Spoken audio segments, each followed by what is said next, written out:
Hey, what's going on, guys? Welcome back. Today going to be answering a bunch more of your questions from my recent AMA post here on YouTube. If you guys left a question on there for me, thank you so much. If you missed the last episode where I went through the first batch of questions and answering those, you can check that out. And this episode is going to be sponsored by Sakuraco, so big thank you to them for their support. I really do enjoy the Tokyo Treat and Sakuraco snack boxes. So we're going to start off by the video just by introducing the snack box here, and then we'll get into answering your guys' questions while I'm trying out the snacks.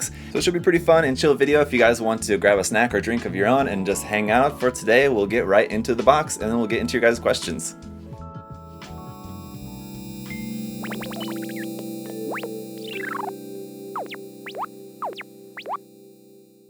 So as we get into it, guys, just a reminder, Sakuraco is a monthly Japanese snack subscription box, so you'll get around 20 or so traditional and authentic artisan type Japanese snacks in the box every month, and it's going to include a Japanese tea, and every box includes a Japanese piece of tableware, which is very cool. One thing that's really so nice about the Sakuraco box in particular is that they partner with local Japanese snack makers to continue to share Japanese culture and traditions, especially curating these boxes, and you get a booklet every month as well, which explains about the snacks, but also explains about the tradition, the culture. And for this month's box, you can enjoy some of Okinawa's finest summer treats, as Sakuraco has partnered with Omigi villages in Okinawa. So it's really cool how Sakuraco shares Japanese culture through snacks and the different things that they put together for these boxes. So if you're more interested in like traditional style Japanese treats, then Sakuraco is definitely worth checking out. Checking out the box itself, it's a beautiful package design here on this. I love the colors and the gold detail on there. It's really nice. We got printing here on the inside of the box as well. Our art card and booklet. The other thing that's really nice about the Sakuraco boxes is you get this art card in each box as well. It's obviously in traditional Japanese style artwork there. And on the back, this nice greeting letter from the founder of the company here, Ayumi Chikamoto. And here is the booklet with this month's theme, Okinawa Retreat, which I'm super excited about. I love Okinawa. I've been there once before and I really would love to go back. I mean, just got some beautiful photography right there. On the inside, you have a layout showing you everything that's going to be included in this month's box. So there's all of that, and another local kind of welcome letter. This introduces the theme for this month. So you got some nice background information there. The maker highlight here for this month is Higaseicha, traditional Okinawa in a cup. So this would be the traditional tea. So again, some beautiful photography and information here just about the history and culture of this Okinawan tea. The other maker highlight here is Nampudo, snow in paradise. So look at that beautiful photography there. Some famous Okinawan snacks there. And here we get into just information about the foods themselves. So you have like allergies and vegetarian friendly, all that information for you, and just some basic information on what each snack is that you have included in here. So we have some manju, which I love, and of course jelly, always good, can't go wrong with that. Again, the tea for this month is Okinawa Sanpicha, so we'll get that brewing here in just a moment. We got sugar cookies, sugar donuts, yeah, sweet things. Definitely like a theme of Okinawa for sure. Okinawa brown sugar bread, that looks super good. It's lunchtime here, so I'm feeling very hungry. Brown sugar kuzamochi, I do love that as well. Okinawa cinnamon cookies, so definitely got lots of nice sweets in this box. Omigi Village, that's the city spotlight for this month. So information, background of the city, history of the city there, walnut cookies, blueberry tart, super good. Oh man, this is a really nice box. Snow salt milk chinsuko. So that's what we saw there with the maker highlight for this month. And then what we have for the tableware in this box is going to be some chopsticks. They're Ichimatsu chopsticks. It says here the checkerboard pattern is known as Ichimatsu in Japanese. It's unbroken, and endlessness signifies prosperity. Very cool. Got some chili shrimp, arare, brown sugar, karinto, and a surprise snack. So there'll be some random ones in here. It could be like any one of these. We'll see which surprise snack we got. And I guess this particular type of brown sugar is known as kokuto. So there you go. Learn something new every day. So there's a little bit about the kokuto, the harvesting of the brown sugar there, and how that's used in Okinawan food and snacks. Got the ryuso, royal robes like we see here on the front. Interesting information about that, how it's different from a kimono, and different types of Japanese traditional clothing there. The photo contest, here's some of the prizes you can win from this month's photo contest. Those look really awesome. Some really nice dishes and cups there that you can win if you want to enter the photo contest. So joining the Sakuraco community and entering in the photo contest, you can be one of the winners. Very cool. For my chopsticks, they look to be of the red variety. I'm not sure if there's a meaning significance difference like between the colors of them, the red ones or the blue ones. But as you guys can see, these are just nice wooden chopsticks with the pattern seems to be just painted on there. These would have come in handy with the Tokyo treat box eating our tanuki soba, but these will certainly come in handy for just eating some ramen or soba, whatever you might want to use these for, whatever you're eating, I guess. I've always found chopsticks pretty easy to use, but I do know that it's kind of like a stereotype that Westerners aren't very good at using chopsticks. So if you guys are, not Japanese or not Asian and don't normally use chopsticks in whatever culture you've grown up in, how do you find using chopsticks? Easy, difficult? Let me know down in the comments below. Alright, so the first thing I want to do is, like I said, get some of that tea brewing so that way I can drink the tea while checking out some of the snacks, because I feel like it's probably made to go together, right? After digging through all the snacks, finally found it. So you have 2 packs as usual, 2 of the Okinawa Sanpicha. I'll go ahead and save one for maybe my wife later. I'll go ahead and brew up a cup of this for myself, and we'll get started on your guys' questionings. A few moments later. Alright guys, so the tea is prepared and it's a little bit hot, but I'll see if I can give this a try here. It has a really, really nice smell, like kind of sweet, flowery kind of smell. Yeah, for sure. Definitely a really flowery taste to it. Let's see. Just looking at the book here, this makes sense. It says, a blend of Chinese and Japanese tea leaves and jasmine flowers has been Okinawa's tea of choice for centuries. There you go. Jasmine, that's what I was tasting there, exactly. So let's start off with something sweet to go along with that. This is the Shikuasa Manju. So this should be just like a kind of sweet, fruity bread kind of thing here. It says when shikuasa are left to fully ripen, their skins turn from deep green to a golden yellow and their tanginess increases. These fruits are called kugani, literally gold. So fruit-based. As we get into Daniel's question here, asking any new tattoo prospects. So I have been thinking about this recently. I don't know if this goes for everywhere in the US, but certainly everywhere in Florida. Here it seems like you go outside and just everybody's got tattoos. So, it's just kind of on your mind. I have a number of them, but I hadn't really been thinking about it too much, about like what I might want. But I have a couple of ideas, some things that I might want, just kind of nothing really that urgent that like I'm really chomping at the bit to go out and get as soon as possible. But I'm thinking about maybe getting like on the top of my knee, on both knees, so getting like 2 rabbits on the top of each knee, so like 4 in total, 2 for my parents and 2 for my 2 kids on the top of my knees. So that's kind of what I'm thinking about. I like to think about my tattoo ideas for a long time before I actually get it, and it's usually not like to like convince myself out of it, but just to make sure that like it's something that I really like, because I've had ideas before that like I was thinking about it for a long time, and then like later on I thought, nah, I'm kind of not really that into that, and I kind of don't really like the idea anymore. So holding on to that idea and thinking about it for a long time before actually doing it kind of helps me to maybe change my mind sometimes, I guess. Let's try out this manju here.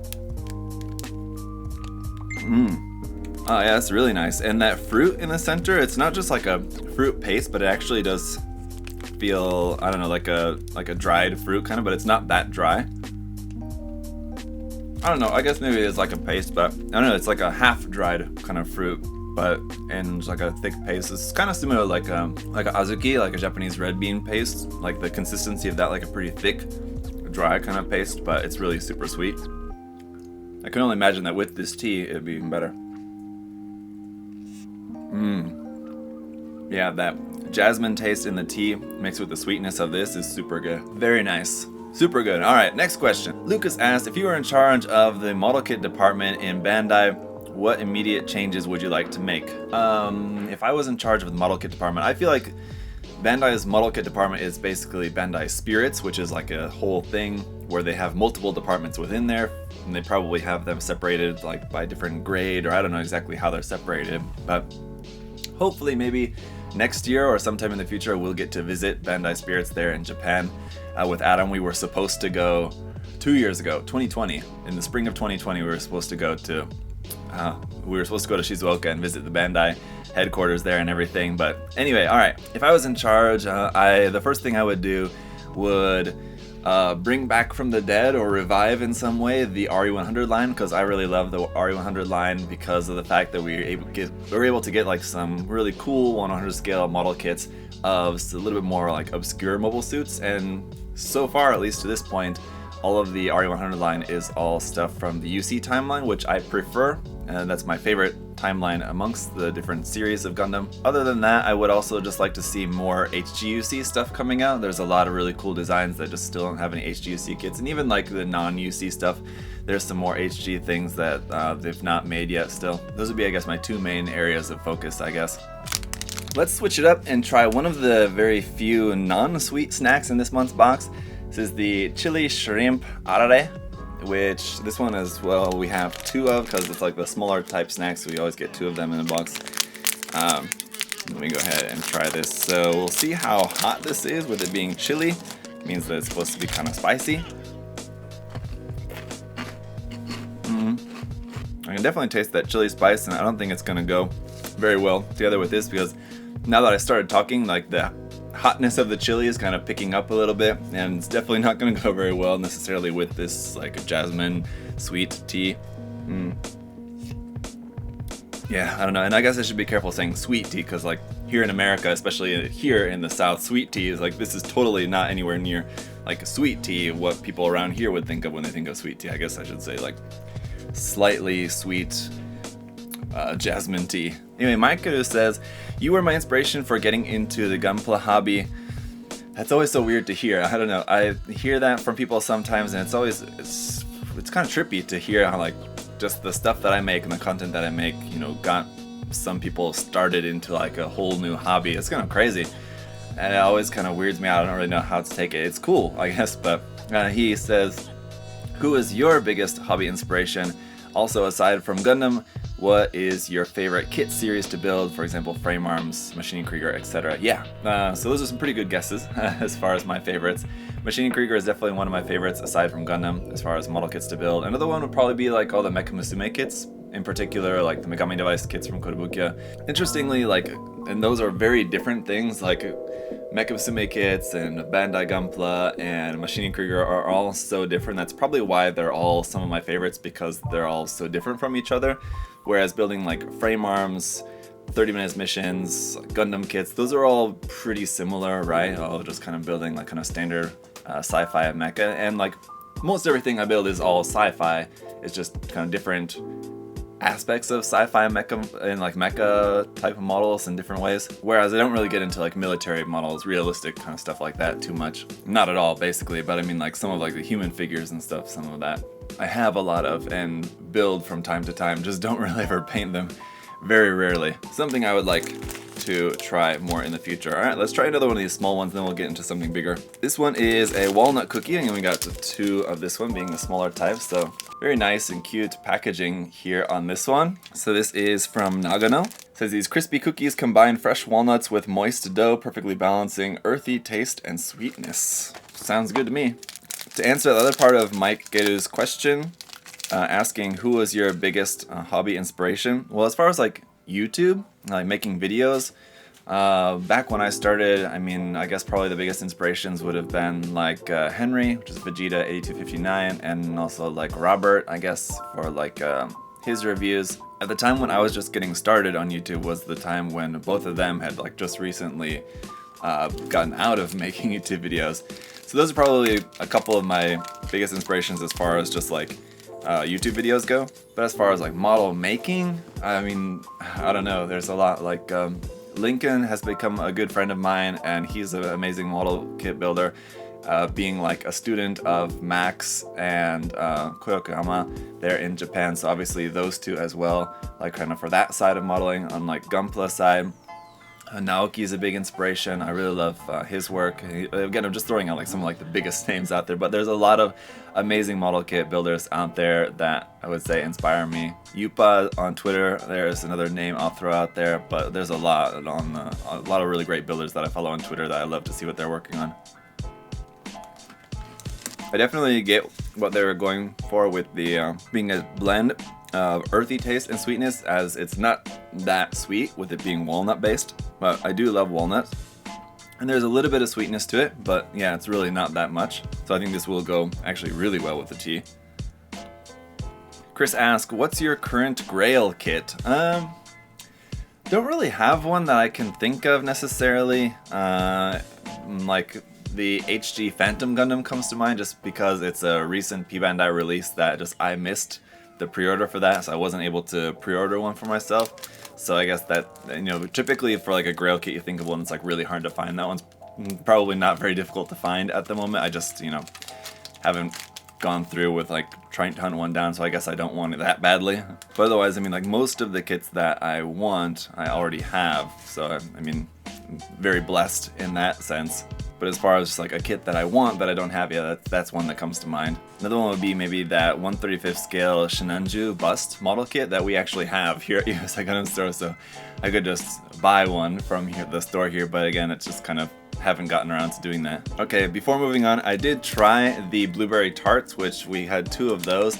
And as you can see, it's also pretty small. So it's smaller than I was expecting, but I unfortunately lost the video footage. So sorry guys, no video of me trying the blueberry tarts, but I will just say the blueberry tart was super good. The blueberry jam inside of it tasted very natural, so it wasn't like overly sweet or overly sugary, but like a really natural sweetness in the blueberry jam in that. So really, really good that one was, but sorry we lost the video footage for that. Let's go ahead and crack into the big pan, which is the Okinawa brown sugar bread. So what was it last month? It was like chocolate. It was like just like chocolate bread, but the bread itself very similar and like looks exactly the same. Like if you took last month's chocolate bread and this one's brown sugar bread and you place them side by side, they would be very difficult to tell apart, I feel like, because it's basically the same style bread with just like the very thin striping of like either chocolate in last month's case or in this month's case the brown sugar in it. But Kid Coley said, how comes you haven't seen more Gundam series? Is it you doesn't like the anime or just appreciate the models, or is there another reason? So forgiving the grammar there, it's a good question, and the main reason basically is just time. That's the main reason why I just have not been able to watch more anime in general. Like there's a lot of anime out there that I'm sure I would enjoy. It's just something that's very low on my priorities list, where I have a job and 2 kids and a wife, and we just recently moved across the world, so I got a lot of responsibilities, and watching anime is pretty low on the list, and especially just because my wife is not interested in anime and my kids are not really old enough to watch much anime other than just little kid stuff. So there's no one to really watch it with, so I'd have to watch it by myself, in which case is normally the time when I'm working on stuff. So, and I can't, unfortunately, I usually prefer to watch anime in Japanese as well whenever I do watch it, which is super rare. But if I'm building a model kit, I can't have it on in the background because I need to read the subtitles, so I can't do both at once. Unfortunately, it's kind of too difficult to do. So that's the main reason. I've seen most of the Gundam anime, but there is definitely a few series that I've not seen yet, and there's a few series that I've seen once 20 years ago, and I could probably go back and rewatch. So I don't really remember that much of it, like Zeta, for example. Gundam X, I do remember having very fond memories of Gundam X. I just don't really remember the series, what actually really happened in the series all that much. So I should go back and rewatch it. But to your point about just appreciating the models more than the anime, that's also true. I do just really love the model building aspect of it more so than the anime. The anime is just something fun to watch. But really the model kits is where I get my enjoyment out of this hobby. And so definitely if I could never see any Gundam anime ever again, I would probably be kind of fine so long as I had cool model kits to make. Okay. Right off the bat, can taste that brown sugar, yeah. But again, it's not overly brown sugary, but it does definitely taste like brown sugar. What I really like about this style of bread from Japan is that the bread itself has a kind of sweetness to it, and it has a soft sponginess to it, so it's not very dry, but it's not too moist, so it's got a really good consistency to just the bread itself, and then being laced with that brown sugar in there, it's really nice. That's a good amount of bread though. I mean, one of these is enough to basically fill you up. So if you're traveling in Japan, I've mentioned this before, if you're there traveling in Japan visiting and you're able, you don't want to stop and sit down for a full meal, but you're hungry, you want to continue your sightseeing, whatever, stopping at any konbini and just getting some nice bread like this. Konbinis have a ton of really great food to choose from, so honestly, bread's probably not the number one thing I would recommend, but if you like bread, and especially if you like Japanese style bread, just stopping in a konbini and picking up some bread. It's also quite cheap, so too, I mean, just something similar like this. I think this is probably a little bit nicer one than what you get just kind of typically in a konbini, but Usually something like this in a company would be, I don't know,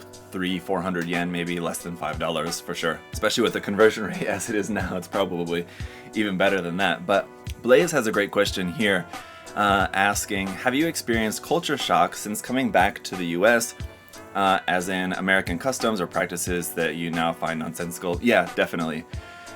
Definitely. And I don't know if it necessarily would be exactly defined as culture shock, but it has been shocking, difficult. I don't know, because I lived in America until I was 22, and then I spent 11 years in Asia, mostly in Korea. That's 10 of those 11 years in Korea, 1 year in Japan, and then I came back. So all of my adult life, I've been living in Asia, basically. And so yeah, even though I was born and raised here, I'm kind of, I don't know, just like culturally, I've got so much Korean culture, like Asian culture in me now. And also when I grew up in the Midwest, and now I'm moving to Florida. So even aside from just like moving back to the country, I'm moving to a completely different region of the country. So I mean, things are different here in Florida than they were like from where I'm used to, where I grew up in the Midwest. Yeah, there's a lot of things different, just like how things work when you go to the doctor, or like when you need to go to the doctor. I mean, like, it's hard here to even get to the doctor is one thing that I found out, is that you have to like, and I think this is something that apparently is like a more recent thing, that like when you need to make an appointment with the doctor, you're making an appointment for like a month and a half in advance, which is just crazy. In Korea, you just go to the doctor. And I mean, there's a whole price difference, and the insurance and all that is totally different because we have national insurance there in Korea. And I can go, like, say I've got a sore throat, or like I have neck pain sometimes. So like, say my neck is hurting me, like I threw my neck out and I need to go to see the doctor, who in that case is like a specialist, like a joint and like bone specialist. I go to the doctor, see the doctor, and like meet with the doctor. The other thing too is like when you go to I'm getting off on like a wild rant now, so excuse me for a minute, but this is just like, for example, when I've been to the doctor here, not only did I have to make the reservation like a month and a half in advance and then finally go in, you go in, my appointment, say for example, my appointment's at 11, so I arrive before 11, I don't actually get in until like 11:30, 11:40, something like that later. You go into the room where you're supposed to meet with the doctor, you're waiting in there for like 5-10 minutes, the nurse comes in, asks you a few questions, you know, what's bothering you, whatever. She goes out, then it's another like 10 minutes, then the student nurse comes in, asks me the same questions again, and I tell her what's going on, then she goes out, then it's like another 10 minutes just sitting in the room, and then the nurse practitioner comes in, and she asks me the same questions again. I wonder if there's been any communication with them behind the scenes, what they've been doing, why it takes so long, why I have to see 3 different people rather than just like in Korea, when I said if I needed to go to the doctor for my neck, I go in, like when you go in, you just...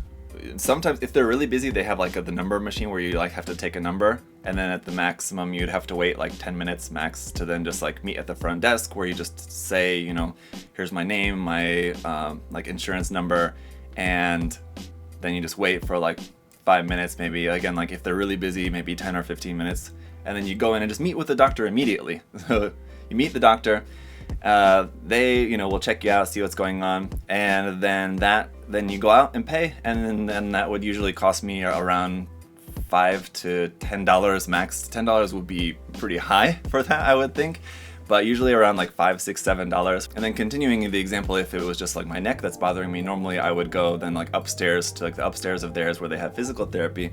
I just go upstairs, wait 5 minutes or so to get like my table, my space where they would do some physical therapy for me. That would cost a couple bucks. Then on my way out, goes to the pharmacy, which is also in the same building. So the doctor's office on the first floor, physical therapy is on the second floor. The pharmacy is on the first floor as well, just next to the doctor's office, all in the same building. Stop at the pharmacy, pick up some medication, and altogether spend around like $10 altogether for all of that. And you can just walk in and do that anytime. You don't need to make a reservation ahead of time. So yeah, going from that to what you have to deal with at like the medical system here. Let's just move on, shall we? Irvin said, 1 to 100 scale high gog. Why and why not? Why? Because it's an awesome design, and I think it would make for an awesome 1 to 100 scale model kit. Why not? think the only reason why not would be just that Bandai probably just doesn't have too much motivation to make that because it's a little bit more of an obscure suit. It doesn't have much screen time in the anime. As far as I know, I mean, I would guess that over the years the high grade has remained to be a pretty popular high grade. At least I know it's one that I've built 3 times and painted twice, and the third one that I have plans to paint. So I mean, it's personally one that I really enjoy as an HG, so I would love to see it master grade. Or an RE100 if we're talking that. I wouldn't mind at all if they made it one RE100 high GOG kit. Master grade would be preferable, but RE100 would be totally fine. Alright, Ninja Guy is calling me out here with a couple things. He said, still considering making another meme review video. Yes, I am still considering making that.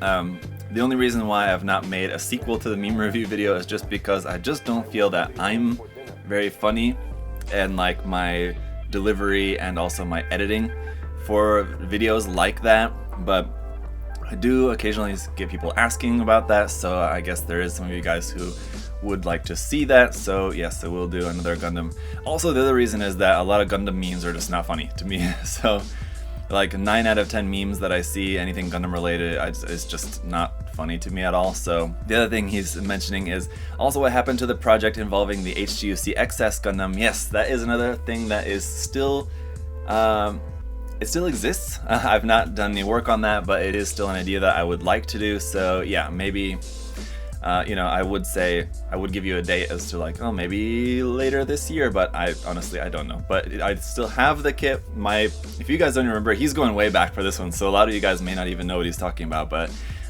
yeah, I had the idea of taking the HGUC XS Gundam and putting an inner frame into that using the Kotobukiya Architect frame. This is the frame arms frame, putting that into the HGUC XS to give it better proportions and better articulation. That was my plan, and yeah, I would still like to do that, so it's something I'll work on in the future. Alright, Okinawa Cinnamon Cookie, let's do this. You need to go downtown and give me a sugar cookie, for any of you who are classic Chappelle Show fans.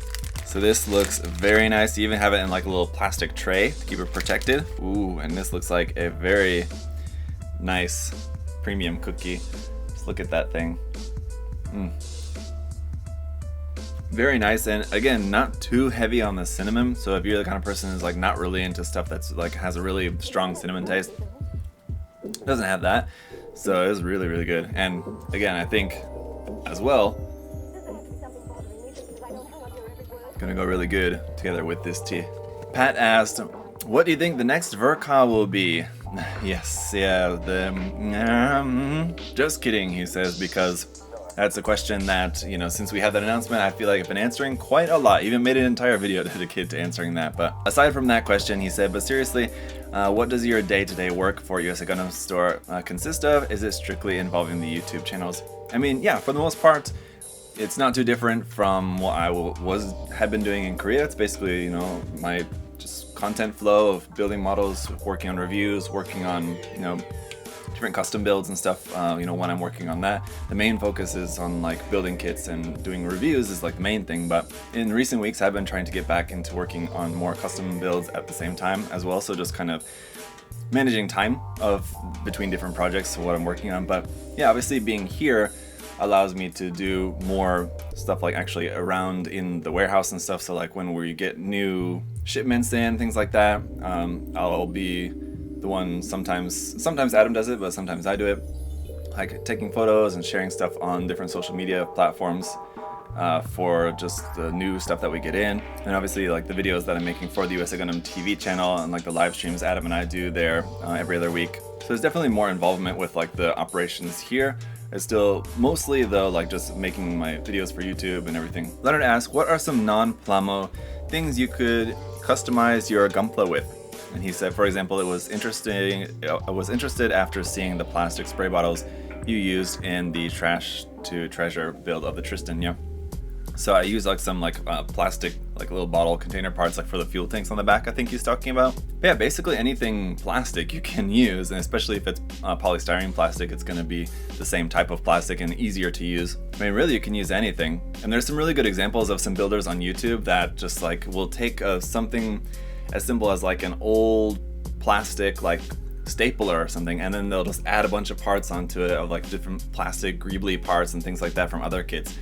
and then once it's all painted, like you can barely tell that it was originally just like a plastic stapler. So I mean, really anything you can use, and it's just about, you know, like being able to use your mind like creatively to be able to look at the thing and like visualize it as becoming something else, or be able to use the different parts to turn it into something that in the end, once it's all painted, and then if you want to set it into like a diorama or something like that as well, it will like hide what originally it was. And Koyama, the originator of the Maschinen Krieger series, is like also very well known for this, just because a lot of the Maschinen Krieger designs are basically based off of like they were originally made from like parts of other kits. So like it's really cool to see how parts from like helicopter models, airplane models, and things were like that. Even like ping pong balls were used to make different aspects of the Maschinen Krieger kits. And that's something that was also used like on a lot of things in like Star Wars and stuff like that too. If you see like how the models were made, especially the older ones and like the original trilogy, using parts from airplane kits, ship kits, tank, yeah, maybe tank, as well as train kits were used.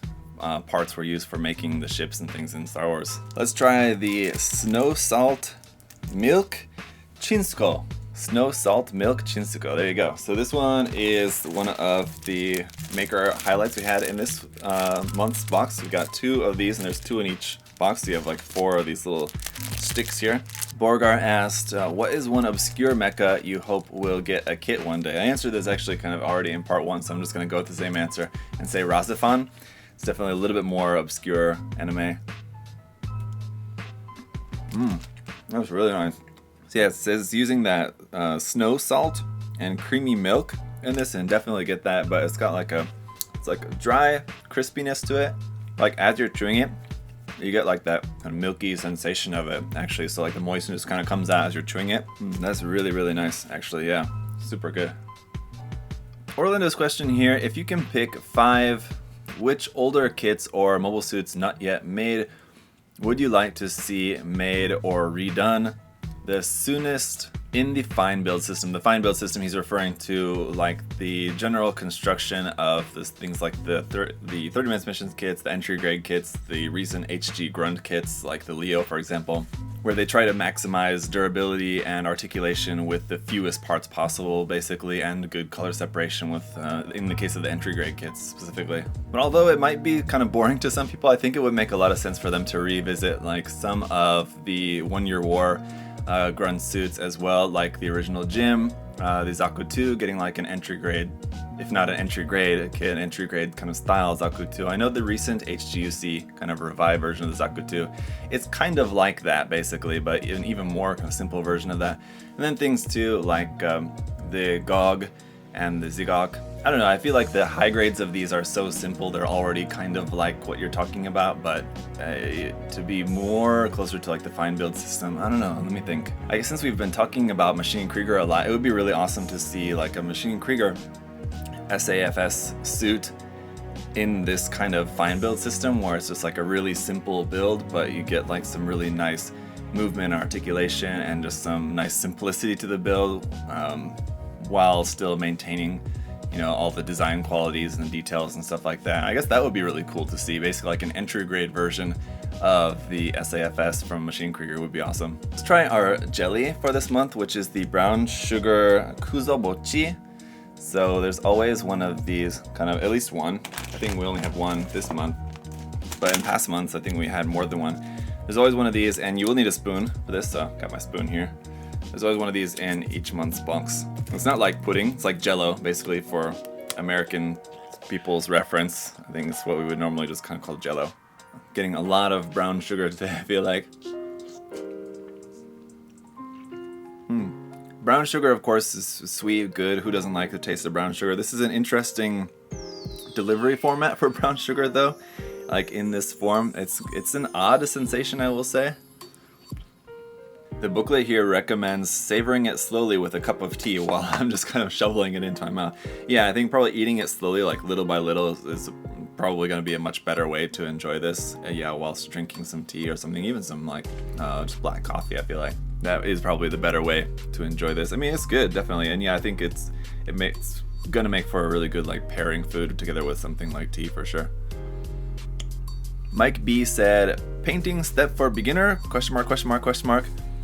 Just a quick 1, 2, 3 steps. Also, What best paint material for Gunpla? Well, fortunately for you, Mike, I've already made an entire video dedicated to this. It's a little bit more complex than just a quick 1 to 3 steps. I guess if you wanted like a really super condensed form, aside from, I would recommend checking out the full video, the steps for painting. It's a pretty good, I feel like kind of just like primer introduction. No pun intended there. A good primer on just the painting steps for Gunpla. But quick 1, 2, 3 steps would be: one is primer, otherwise known as surfacer, on your kits. You may think that you don't need it, but it's definitely very recommended to use a surfacer on Gunpla. And then your actual paints, and then there's like your paint application, the paint type, and all this. There's a lot more details to that, but the surfacer, paint, and top coat. So those would be kind of your quick 3 steps, and there's obviously a lot of things involved in each of those steps, but those are going to be your most basic 3 steps that are, I guess, are required for painting Gunpla. The next question here is a good follow-up to that. Kevin wants to know, what is your favorite primer surfacer to use? So most of the time I use just Mr. Surfacer from Mr. Hobby, which would be like same as like Mr. Color type paints. So that's what I use most of the time. Especially when I want to use gray or white.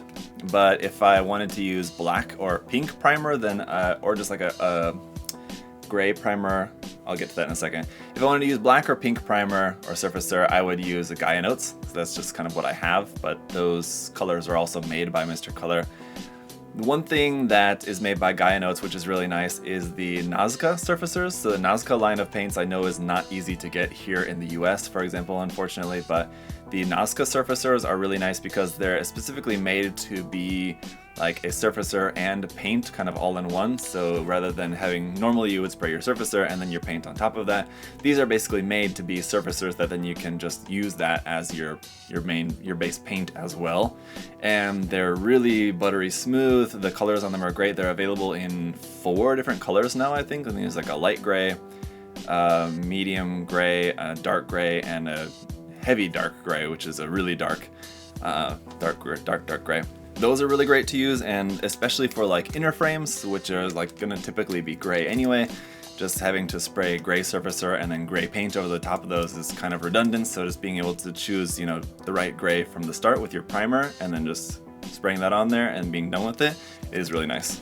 Okay, I think this is maybe our random snack for the month. So we had a random one, if you guys remember from the manual. This one is also an arare, which is basically just like a kind of puffed cracker snack, and this one looks like it is going to be like a spring onion flavored one. Definitely for me, this is preferable over the chili shrimp, but it's good.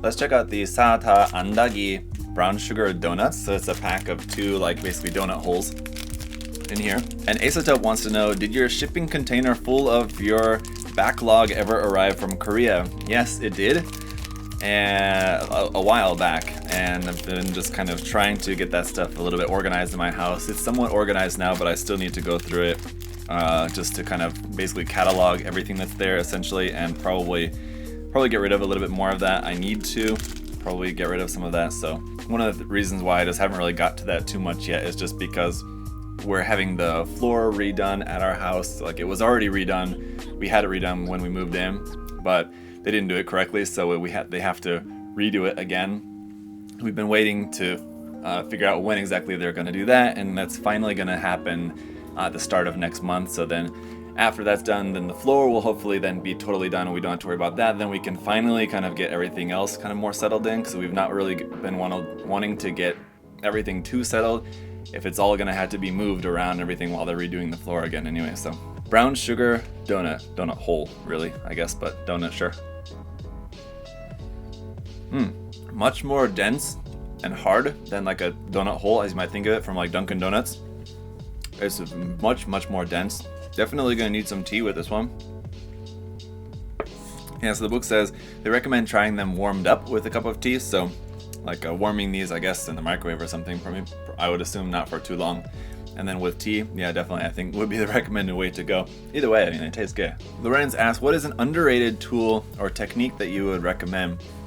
Underrated tool, I'm gonna have to go with the classic part separator, which I have right here, because it's very useful. It was a tool that for a long time I thought, part separator, that's stupid, you don't need a part separator, you just take the pieces apart, right? But after getting one, I found out that it is a very underrated tool. I use it all the time just because, like, especially if you are the kind of person that paints your kits, because normally, at least what I do and what I know a lot of people do and what I would recommend is building a kit first and then taking it apart to get ready to paint it.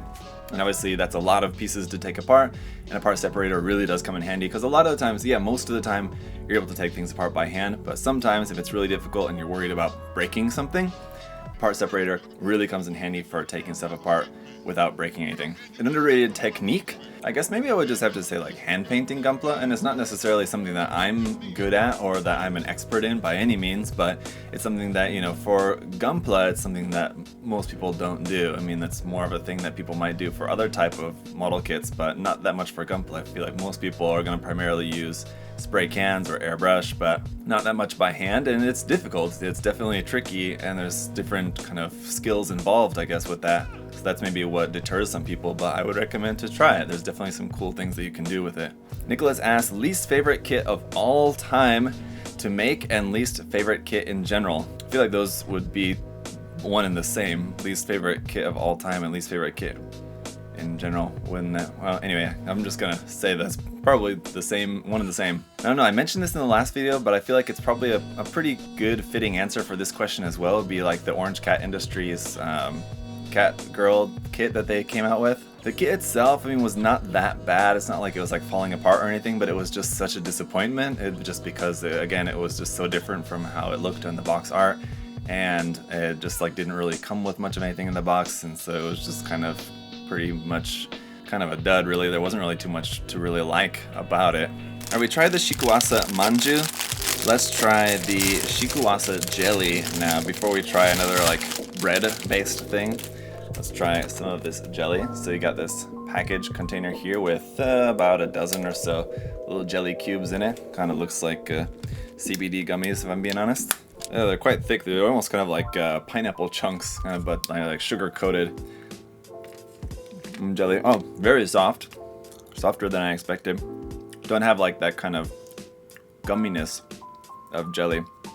It's really soft. But nice. Definitely a lot of sugar, though I feel like if you try to just go in and just eat this entire container, it'd be kind of a lot.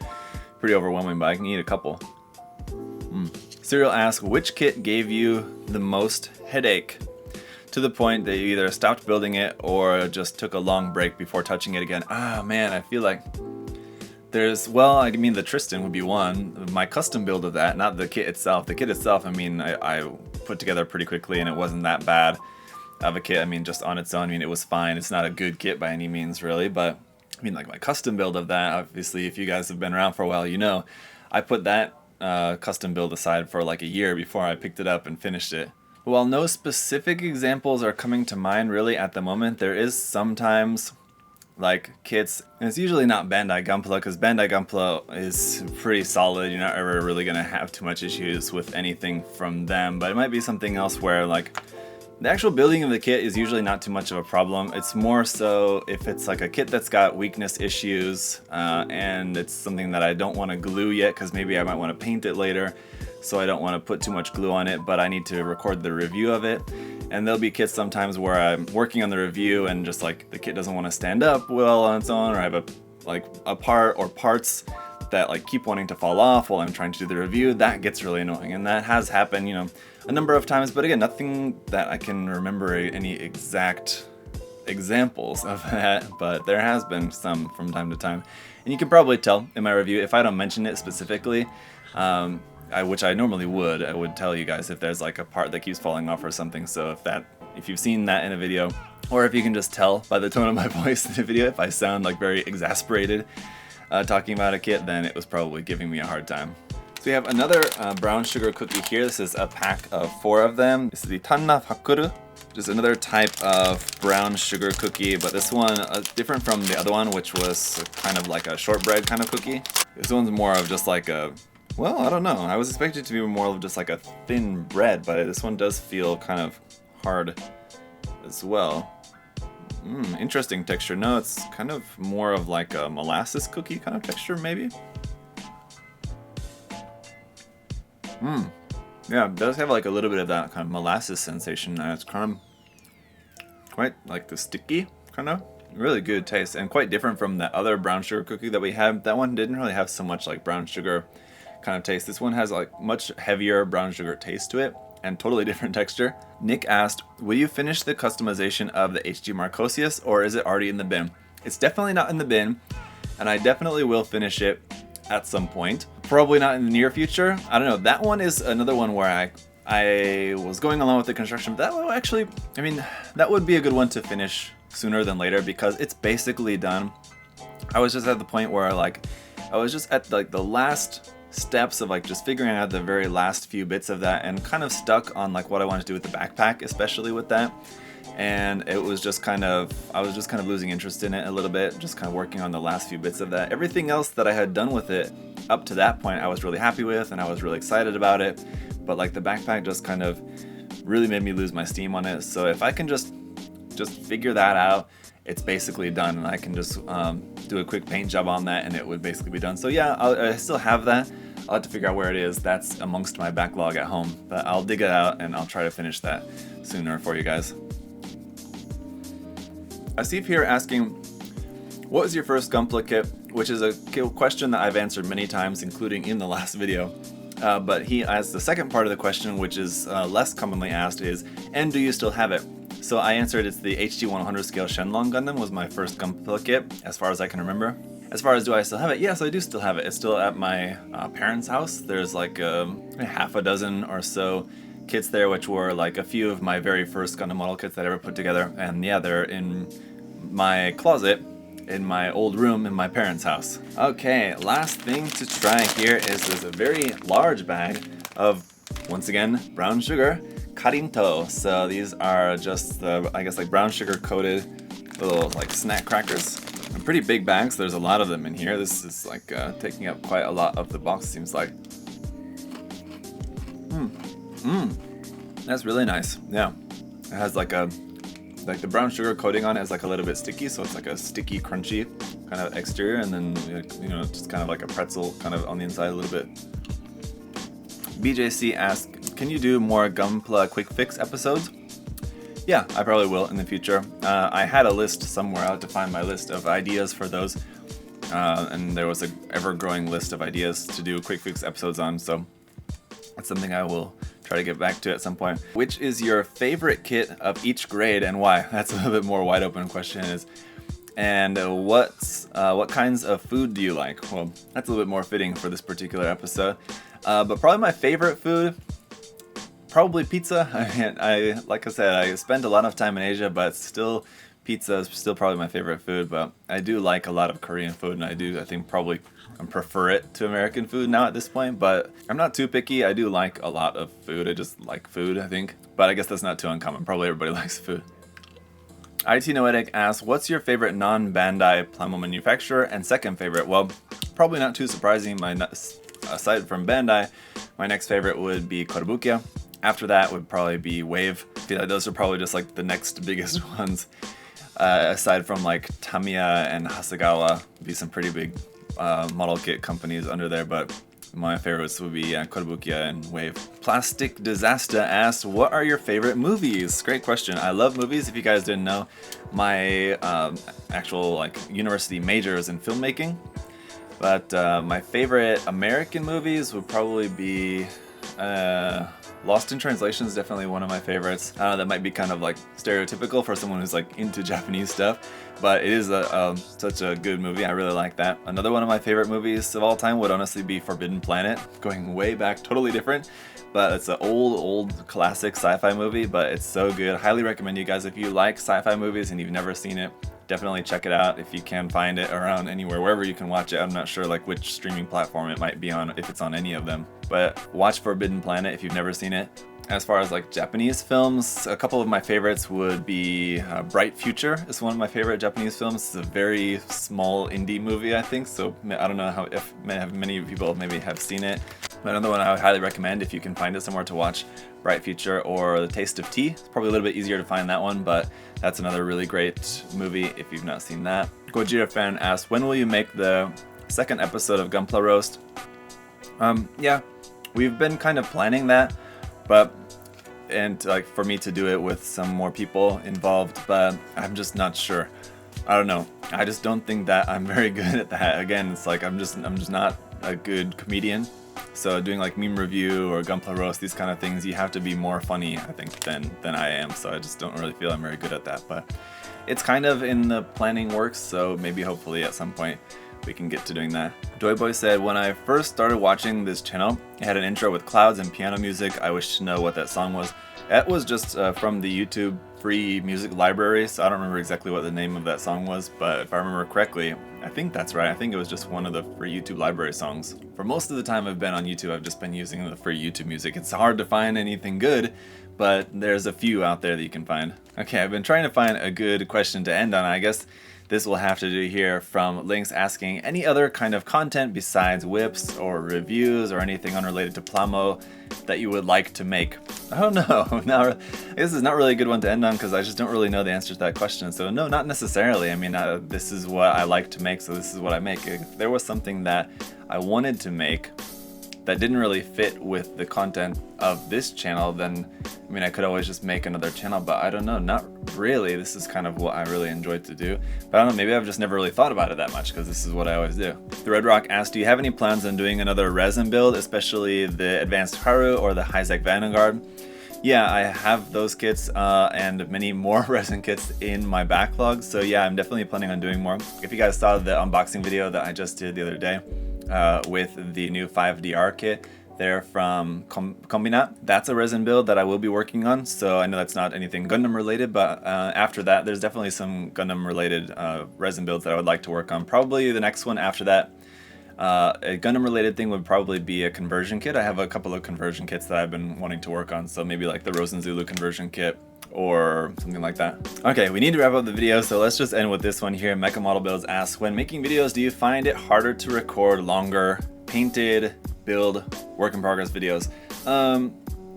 Not necessarily harder, but it just kind of depends on what you mean. Longer painted build, you mean like that, do I find it harder to record videos where the video itself will ultimately be longer, or where the process is long and it just takes a lot of recording sessions basically to record all the steps of the painting, in which case neither one is necessarily harder to do, but it just kind of depends on what you want to make. If you want to make a longer video, I can just say from my experience, generally, I mean, this is an example of that, a longer video, but generally people don't necessarily really like to sit down for longer videos. I mean, 10 minutes seems to be a good time where you can get like a lot of people watching for that much amount of time.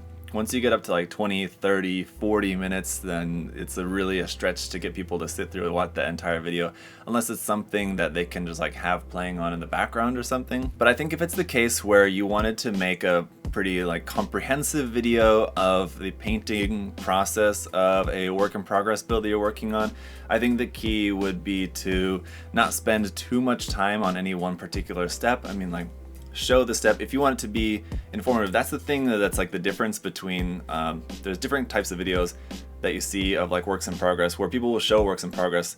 Some channels in their work in progress videos, they just show you what they're doing and they show you the results like without any narration, like explaining what it is or like exactly how to do it. And there's other videos where they will show you and like explain exactly what they're doing and why. Those would be like the more informative type. If that's what you wanted to make, or you want it to be more informative and you want it to be a little bit more longer just because you need the more time to explain it rather than just like a 2-second clip showing you scribing, and then you show the finished results, and like that's really flashy and gets people's attention, it's entertaining, but doesn't really teach anything. If you want it to be educational, I would say, yeah, just don't spend too much time on something just because people are going to lose interest. So I mean, like, explain what you're doing, show what you're doing, and you don't need to show, like if you're showing how to paint a part, you don't need to show yourself painting 24 parts, you need to show yourself painting 2 or 3 parts. People get the idea and then you can move on to the next step. You don't need to spend too much time doing that. So I would say, yeah, if your process is long, you don't necessarily need to make a long video. You just record a little bit here just to show kind of generally what you're doing there, and any kind of important information you want to relay, you put into that video, and then, pick it up again when you move on to the next step. Record a little bit, say what you need to say, And that's kind of what I've done when I've done videos that I wanted to be more comprehensive of the entire process. I try to show just a little bit, just enough of each step to kind of for people to know what I'm doing and why, but without boring people. So that's kind of, it's a difficult thing to do. Yeah, it's a difficult process. And I mean, generally, you know, that's not going to get as much attention. It's not going to get as much views as the more stylish videos where you have like all the really quick edits and like the really fancy lighting and camera work and everything like that. But in those type of videos, they're very entertaining, but they don't really teach you anything, I feel like. So it just kind of depends on what you want to make. And that's it for this video, guys. So again, thank you to the team at Sakuraco. I really enjoy these boxes and I can really highly recommend them to you guys, honestly.